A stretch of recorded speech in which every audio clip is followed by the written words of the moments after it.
नमस्कार, बहुत स्वागत है आपका न्यूज अपडेट में। मैं हूं आपके साथ अमित शर्मा। भाजपा के सांगठनिक चुनाव को लेकर गतिविधियां तेज हो चली हैं। जालौन के नगर कोंच मंडल के चुनाव अधिकारी पूर्व विधायक कालपी नरेंद्र सिंह यादव ने शुक्रवार को पार्टी कार्यकर्ताओं के साथ बैठक की। इस दौरान उन्होंने कहा कि 20 नवंबर से बूथ कमेटियों के गठन का काम शुरू होगा और 30 नवंबर तक सभी बूथ कमेटियों का गठन पूरा कर लिया जाएगा। वहीं उन्होंने आगे कहा कि नगर अध्यक्ष का चुनाव सर्वसम्मति से कराए जाने का प्रयास किया जाएगा। अगर किसी कारण से सर्वसम्मति नहीं बन पाती है तो दावेदारों में से पैनल बनाकर प्रदेश में भेजा जाएगा और वहां से नाम पर फाइनल मुहर लगेगी। अभियान पूरा होने के बाद अब है कि अभी तक भारतीय जनता पार्टी ने सस्ता अभियान चलाया। सस्ता अभियान पूरा होने के बाद अब चुनाव का समय आ गया है, तो हमको यहाँ का नगर मंडल का चुनाव अधिकारी बनाया गया है।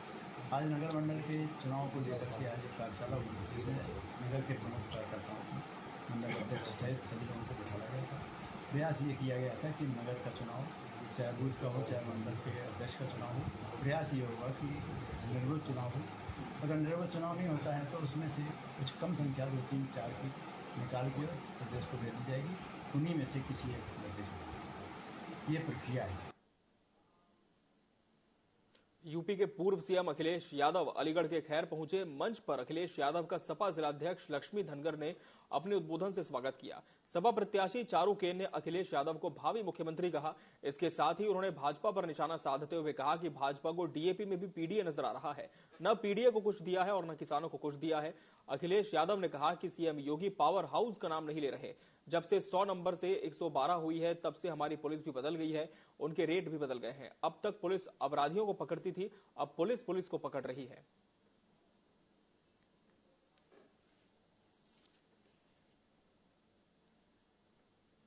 और पूरे देश के लोग सौहार्द पसंद करते हैं। नेगेटिव नकारात्मकता को कोई स्वीकार नहीं कर सकता है। भारतीय जनता पार्टी ये सोचती है कि नकारात्मक राजनीति से, नकारात्मक सोच से वो चुनाव जीत सकते हैं। जो ये डिवाइड एंड रूल का नारा था, जो अंग्रेज कभी देखे गए थे, उसी के विचारवंशी लोग हैं ये। उन्हीं के रास्ते पे चल करके ये चुनाव जीतना चाहते हैं। ये स्वीकार समाज कभी नहीं करेगा।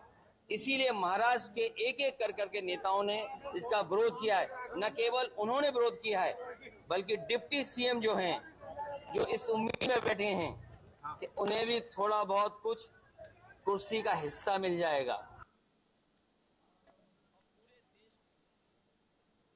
अलीगढ़ की खैर विधानसभा में पहुंचे भाजपा प्रदेश अध्यक्ष भूपेंद्र चौधरी ने भाजपा प्रत्याशी सुरेंद्र दिलेर के समर्थन में 3 जगह नुक्कड़ सभाएं की। इस दौरान उन्होंने कहा कि हम मोदी योगी के काम के आधार पर एनडीए के प्रत्याशी के लिए वोट मांगने का काम कर रहे हैं। सपा कांग्रेस विपक्ष समाज को जाति, भाषा और क्षेत्र में बांटकर देश को कमजोर करने का एजेंडा है।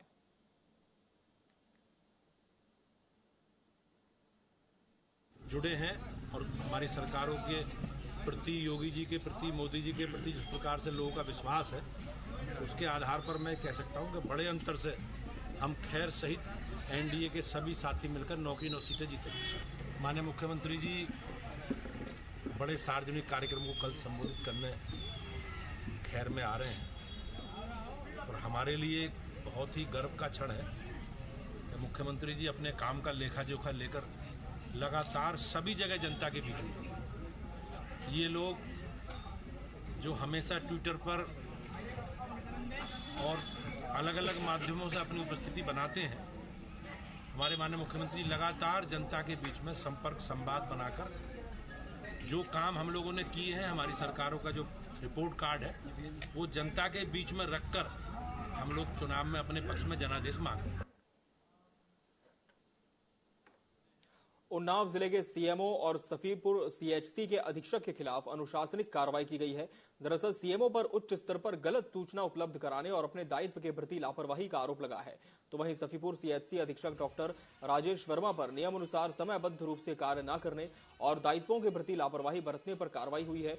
उत्तर प्रदेश के डिप्टी मुख्यमंत्री ब्रजेश पाठक ने सोशल मीडिया पर यह जानकारी दी।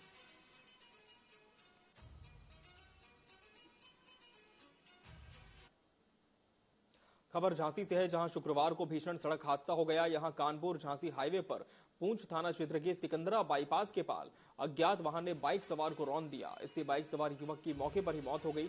बताया जा रहा है कि युवक जालौन के कुंठौद में कार्यक्रम से लौट रहा था। इस हादसे में युवक का साला भी गंभीर रूप से घायल हो गया। प्राथमिक उपचार के बाद चिकित्सकों ने घायल को झांसी अस्पताल रेफर कर दिया है।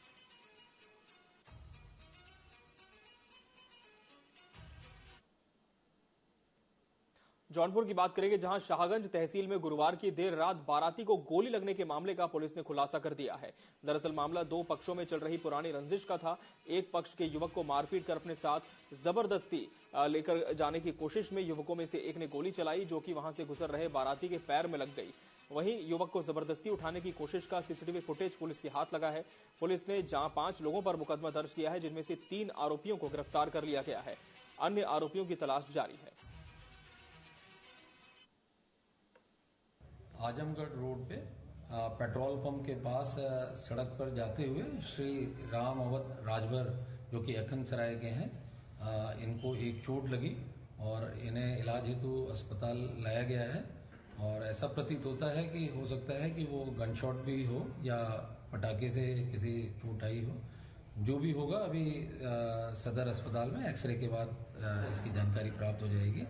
प्रथम दृष्टया वो गन शॉट लग रहा है और कैसे ये चोट इन्हें लगी है इस बारे में जानकारी की जा रही है।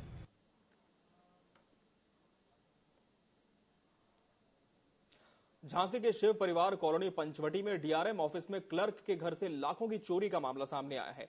पीड़ित प्रतिभा राय ने बताया कि वो ऑफिस गई हुई थी और घर पर ताला लगा था। सुबह 10 बजे लगभग 3 चोर लग्जरी कार से चोरी करने आए थे। घर के पास स्थित मंदिर में सुबह आरती होती है, जिसमें कॉलोनी के लोग भी शामिल होते हैं। मंदिर में घंटा बजते हुए आरती शुरू होते ही चोरों ने चोरी करना शुरू कर दिया। ये चोर लाखों के जेवर लेकर फरार हो गए। चोरों के चेहरे सीसीटीवी कैमरे में कैद हो गए। वहीं पुलिस पूरे मामले की जांच में है। लग रहा है उनका आइडिया जो है प्री प्लान था, क्योंकि एक व्यक्ति जो मंदिर के कॉर्नर पे खड़ा हुआ था, जैसे ही आरती शुरू हुई, आरती के लिए इलेक्ट्रॉनिक मशीन लगी हुई है, तो जैसे आरती शुरू हुई है और वैसे ही वो 2 लड़के पहले इधर से निकल गए थे, वापस आके कॉर्नर पे खड़े थे।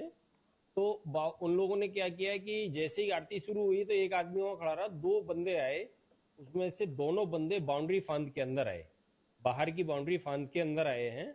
और अंदर वाला गेट जो है, हमारा अंदर का गेट है जाली वाला, वो वाला उन्होंने खोल लिया सब्बल फंसा के, और अंदर वाला जो गेट था उसको खोलने के लिए सब्बल फंसा के उन्होंने धक्का मारा है, तो वो लॉक टूट गया, उसका लॉक टूट गया, चौखट का एक पीस भी निकल के बाहर फेंक गया। उसके बाद वो लोग अंदर एंट्री किए। ये आवाज शोरगुल जो है किसी और को न सुनाई दे, उसके लिए उन्होंने आरती होने का इंतजार किया। आरती में थे, आरती शुरू हुई, वैसे ही वो लोग घर में एंट्री किए और 8-10 मिनट के अंदर वो पूरा प्रोग्राम निपटा के निकल गए।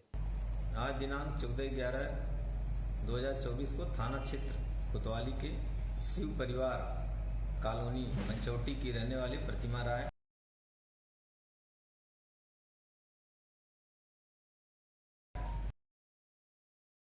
लगा दी गई है। कुछ फुटेज भी प्राप्त हुई है। यथाशीघ्र घटना का अनावरण करते हुए अग्रिम वैधानिक कार्रवाई की जाएगी।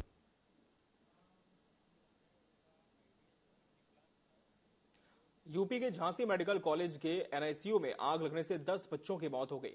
घटना की सूचना पर फायर ब्रिगेड की 6 गाड़ियां मौके पर पहुंची और कई बच्चों का रेस्क्यू किया। घटना को लेकर सीएम योगी ने संज्ञान लेते हुए राहत कार्य के लिए अधिकारियों और चिकित्सकों को तत्काल मौके पर जाने के निर्देश दिए हैं। तो ये बेहद दुखद घटना है। आपको बता दें, इसमें कुछ बच्चों की मृत्यु भी हो गई है। मुख्यमंत्री योगी आदित्यनाथ ने इस पर दुख जाहिर किया है।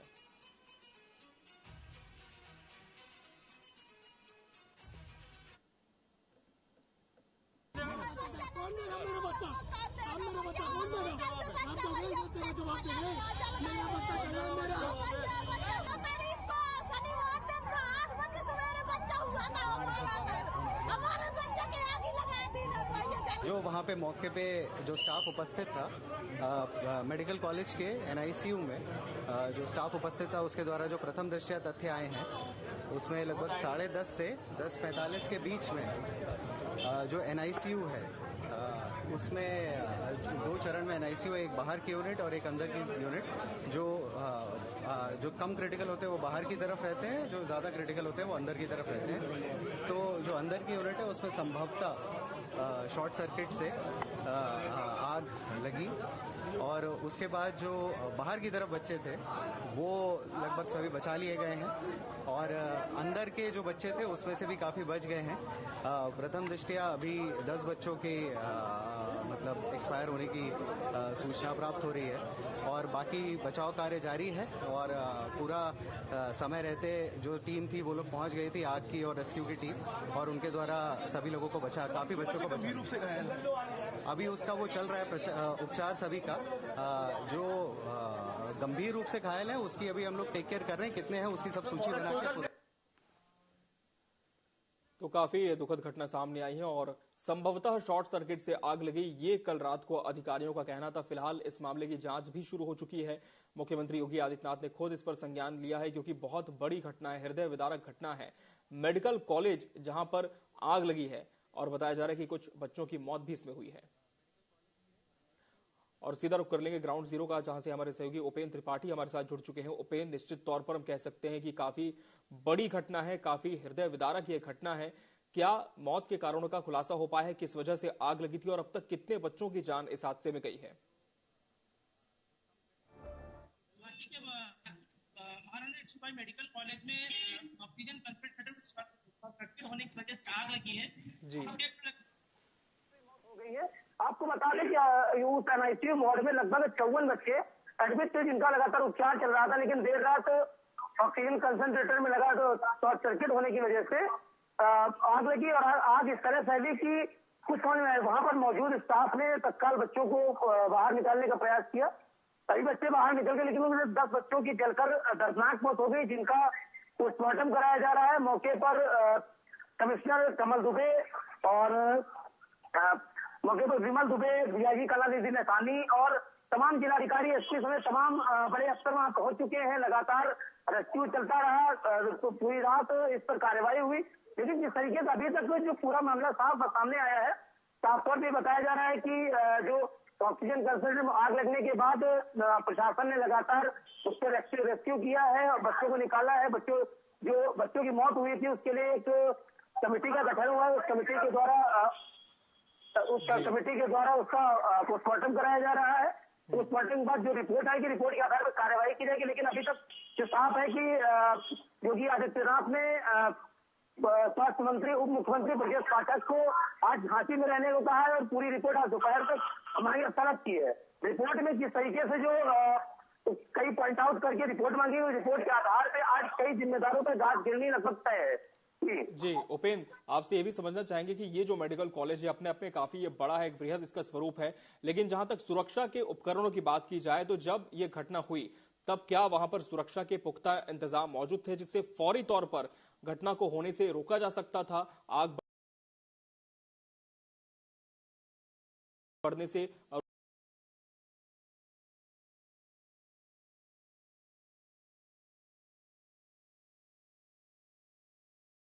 रोकी जा सकती थी? बिल्कुल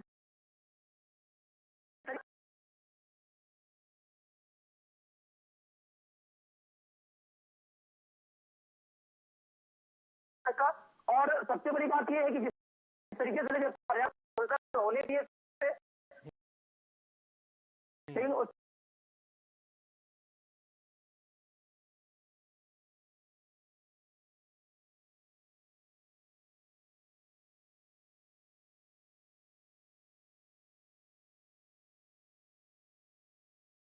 संसाधन न होने को लेकर जो बड़े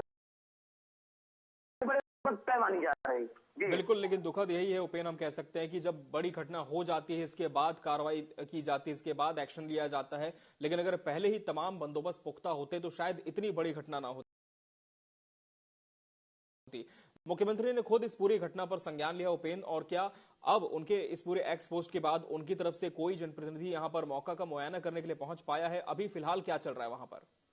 पाठक को आज पूरे दिन झांसी में रहने को कहा है, पल पल पर नजर रखने के लिए कहा है, और घटना के तथ्य तक पहुंचने के लिए कहा है। आपको बता दें कि सीएम योगी आदित्यनाथ ने आज स्पष्ट किया है कि कोई भी दोषी जो होगा वो उन पर जो है कोताही नहीं बरती जाएगी, कार्रवाई होगी।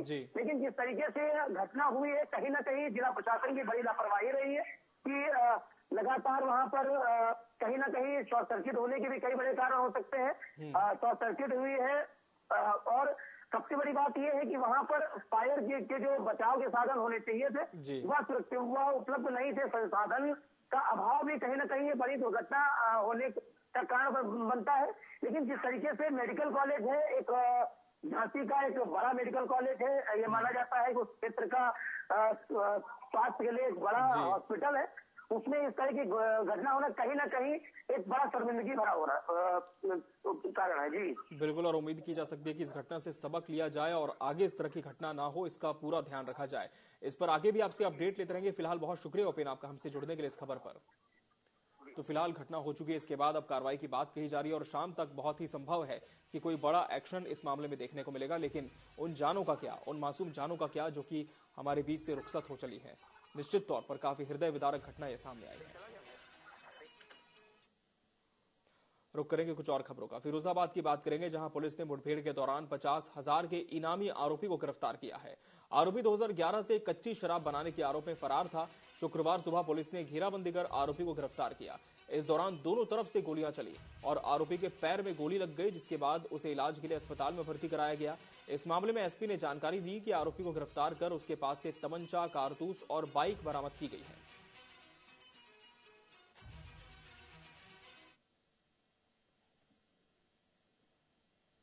अपराधी जिसका नाम कुलदीप पुत्र बलवंत है, जो कटमीरा थाना शुक्रवार का रहने वाला है, और ये 2011 से थाना सिरसागंज से वांछित था।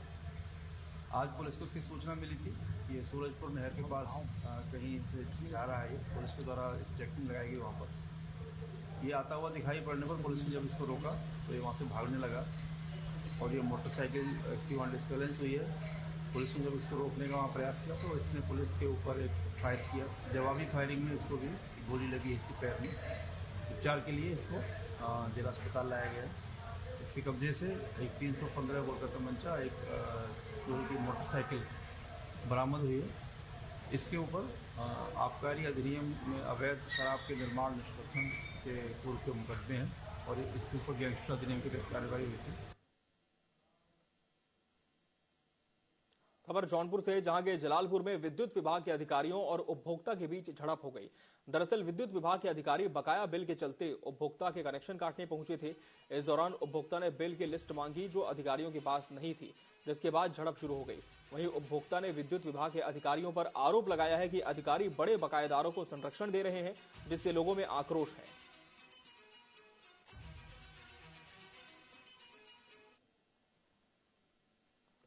ये बिजली विभाग वाला आए और मुझसे कहने लगे कि लाइन आपकी वो 12,000 बिल है। मैंने कहा कि अरे प्रधान मैं गांव का हूँ, लाइए रसीद दीजिए, अभी जमा करा लीजिए। तो कहा कि प्रधान उधार में नहीं जानता, तुरंत लाइए और बिल जमा करिए। मैंने कहा सर घर तो जाने दो पैसा लाने। मेरी शटर तोड़कर लाइन काटने चढ़ गए और मेरे साथ गुंडागर्दी किए।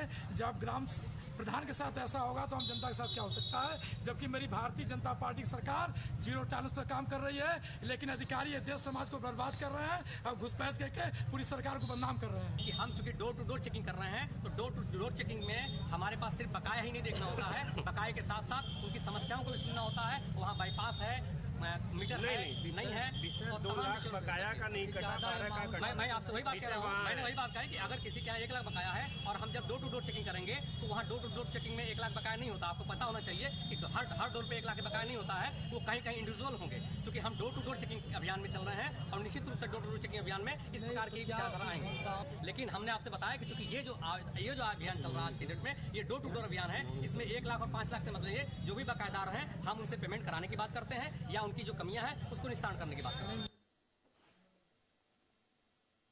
उत्तर प्रदेश में शुरू हुई धान खरीदी की प्रगति जानने के लिए लखनऊ मंडल के खाद्य और रसद आयुक्त सौरभ बाबू लखीमपुर मंडी में बने कई धान खरीदी केंद्रों के निरीक्षण पर पहुंचे, जहां उन्होंने करीब 1 दर्जन धान खरीदी केंद्रों का जायजा लिया।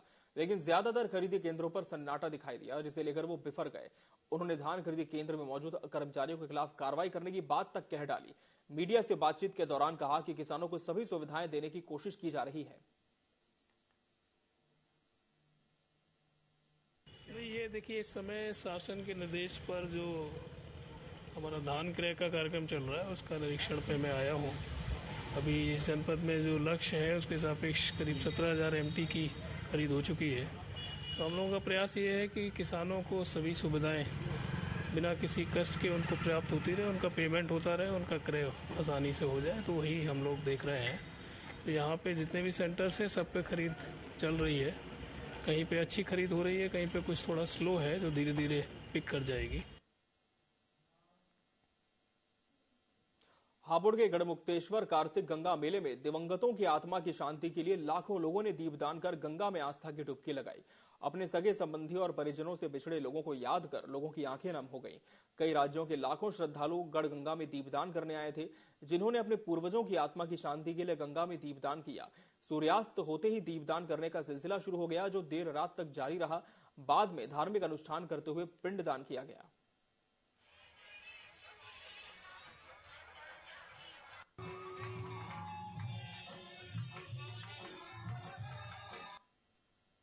हम यहाँ गढ़ मुक्तेश्वर में आए हैं और हम अपने पिताजी का ये दीपदान करने आए हैं। यहाँ बहुत पौराणिक कथाओं के अनुसार भगवान श्री कृष्ण ने अपने पूर्वजों के दीपदान किए थे और उसी धारणा के हिसाब से हमारे पूर्वज भी आते रहे हैं और हम ही उसके अनुसार अपने पिताजी का दीपदान करने आए हैं। यहाँ तो बहुत अधिक संख्या में, और हमारी यूपी से नहीं उसके आसपास के जो राज्य हैं उनसे ही बहुत लोग आते हैं। सब परिवार आते हैं, अपने अपने वाहन, ट्रैक्टर, बुग्गी वगैरह, उसके लिए एक एक हफ्ते रह के जाते हैं। प्रदेश में एक बार फिर मौसम का मिजाज बदला हुआ है। कोहरे के चलते सड़कों में विजिबिलिटी कम हो गई है और तापमान में भी काफी गिरावट देखने को मिल रही है। यहां अचानक ठंड का एहसास किया जा रहा है। हाईवे पर वाहन फॉग लाइट का सहारा ले रहे हैं। वहीं ठंड और कोहरे की वजह से राहगीरों को सड़कों पर चलना मुश्किल हो गया है।